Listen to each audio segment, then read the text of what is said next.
खबर पर बिहार से ये बड़ी जानकारी सामने आ रही है, जहां पर भागलपुर पुल गिर जाने से मामले में एक्शन। नीतीश सरकार ने जांच के आदेश दिए हैं। कल गंगा नदी पर बन रहा ये पुल गिर गया। सुल्तानगंज में गिरा निर्माणाधीन पुल। एक्सपर्ट से जांच भी करवाई जाएगी। डिप्टी सीएम तेजस्वी यादव ने बड़ा बयान दिया। ये तस्वीरें देखिए, पुल की जल समाधि की ये तस्वीरें अपने आप में खौफनाक और भयावह। ओडिशा रेल हादसे से अभी देश उभरा भी नहीं था कि ये तस्वीर अंदर से झकझोर कर रख देने वाली। हालांकि अच्छी बात थी कि निर्माणाधीन ये पुल था, आवागमन इस पर नहीं शुरू हुआ था। ऐसे में सोचिए, इस तरीके की तस्वीरें कई बड़े सवाल खड़े करती हैं। हालांकि इस पूरे मामले में सरकार ने जांच के आदेश दे दिए हैं। डिप्टी सीएम तेजस्वी यादव ने ये कहा है कि एक्सपर्ट से जांच करवाई जाएगी। नीतीश कुमार बार बार ये कह रहे हैं कि सख्ती से इस पूरी घटना के जांच को लेकर आदेश दिए गए हैं। ऐसे में भागलपुर से पुल गिरने की जो तस्वीरें सामने आ रही हैं, वो अपने आप में डराने वाली। हालांकि किन वजहों से ये पुल जो बन रहा था वो ढह गया, साल के अंत तक इस पर आवागमन भी शुरू होना था, और उससे पहले इसकी स्थिति आखिरकार ऐसी क्यों हुई, ये तमाम वो बड़े सवाल जो हर किसी के जहन में, खासतौर पर वो लोग जो उस वक्त वहां पर मौजूद, खौफजदा लोग जिन्होंने अपने कैमरे में इस घटना की तस्वीर को कैद किया। देखिए तस्वीरें, पहली तस्वीर, भगदड़ मच गई वहां पर, अफरा तफरी का माहौल देखने को मिला। और पुल जैसे ही गिरा उसके बाद देखिए किस तरीके से नदी उफान पर, चारों तरफ धुआं ही धुआं नजर आया, और ये मंजर बेहद खौफनाक नजर आया। अब आपको दिखाते हैं बिहार में कैसे ढह गया 1700 करोड़ रुपए का पुल। ऐसा लगा मानो ये पुल कंक्रीट का नहीं बल्कि कागज का हो। बिहार के भागलपुर में गंगा नदी पर बन रहा निर्माणाधीन पुल का एक हिस्सा ताश के पत्ते की तरह ढह गया। इस हादसे का लाइव वीडियो कैमरे में कैद हुआ। मुख्यमंत्री नीतीश कुमार ने इस पुल हादसे की जांच के अब आदेश भी दे दिए हैं।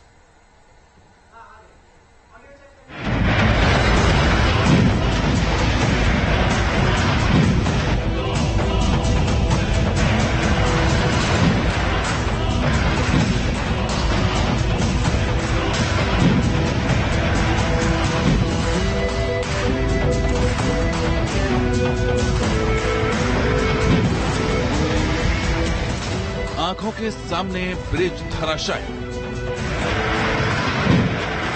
पुल की जल समाधि का लाइव वीडियो। बिहार में भागलपुर और खगड़िया को जोड़ने के लिए गंगा नदी पर बनाए जा रहे एक्स्ट्रा डोज केबल ब्रिज का हश्र कुछ ऐसा होगा, ये किसी ने सोचा भी नहीं था।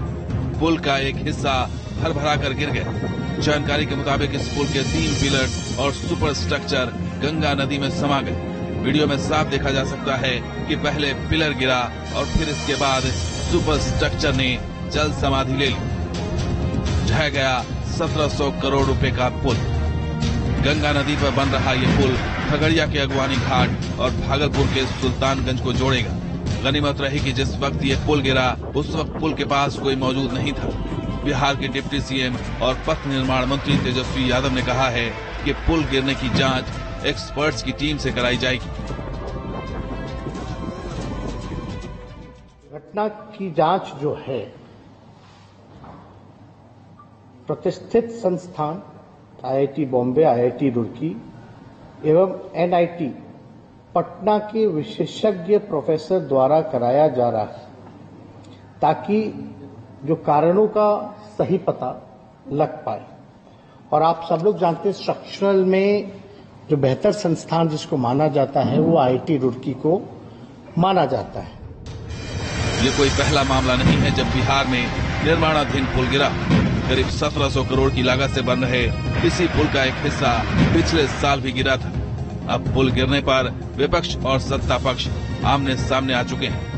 नीतीश कुमार की सरकार पूरी तरह भ्रष्टाचार में लिप्त है, और नीतीश कुमार जी को थोड़ा सा भी नैतिकता बचा है वो तुरंत इस्तीफा करना चाहिए। आज नीतीश कुमार जी के चलते पूरे बिहार के सड़कों का बुरा स्थिति है और सारे पुल ध्वस्त हो रहे हैं। इसमें जिम्मेदार सिर्फ और सिर्फ नीतीश कुमार।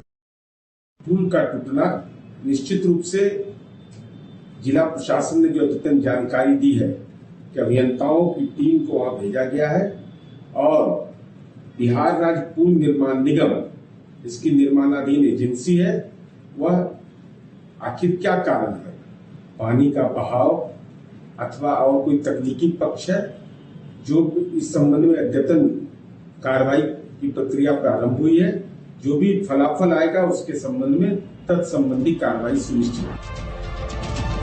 गंगा नदी पर बन रहे इस पुल का निर्माण आखिरी चरण में है और उम्मीद थी कि इसी साल नवंबर या दिसंबर में इस पुल का उद्घाटन हो जाएगा, लेकिन उद्घाटन से पहले दो बार ब्रिज का इस तरह से गिरना कई सवाल और आशंकाओं को जन्म दे रहा है। बड़ा सवाल यही है कि जब शुरुआत ऐसी है तो अंजाम क्या होगा।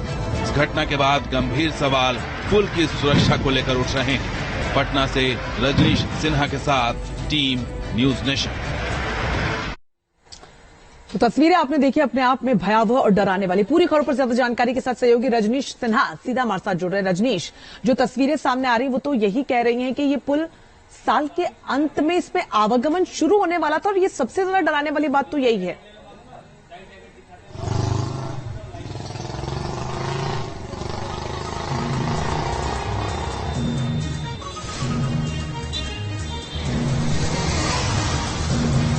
रजनीश, आवाज मिल रही है आपको?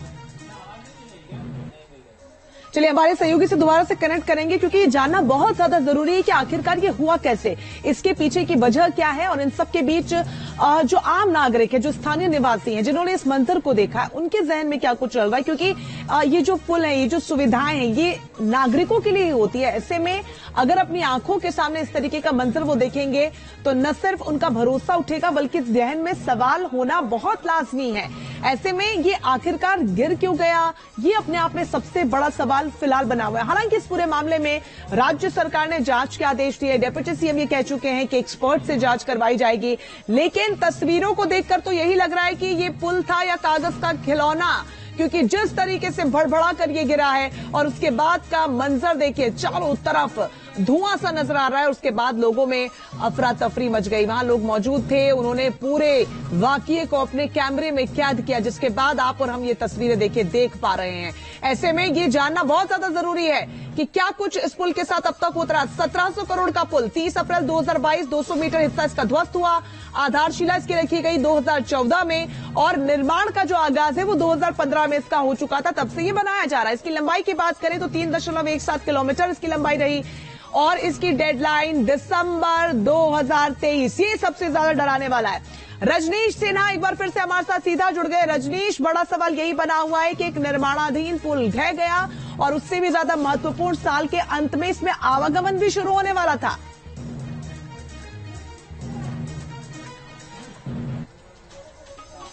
देखिए रंजना, एक पुल जिसके लिए 8 डेडलाइन तय किए गए और एक साल में पुल 2 बार ढह जाता है। पिछली बार 200 मीटर ढह गया, इस बार 400 मीटर ढह गया। रुड़की के आईआईटी के रुड़की के लोगों ने पहले से इस पर रिसर्च किया और बताया कि इसके डिजाइनिंग में डिफेक्ट है, इसके बावजूद भी पुल बनाया जा रहा था। 4 से 6 नंबर के पिलर जो थे वो ढहे थे, उसके बीच का जो स्लैब था वो ढहा था 2022 के अप्रैल में, और अभी जो ढहा है वो 9 से 13 नंबर का जो पिलर है उसके बीच करीब 400 मीटर का लेंथ ढह जाता है।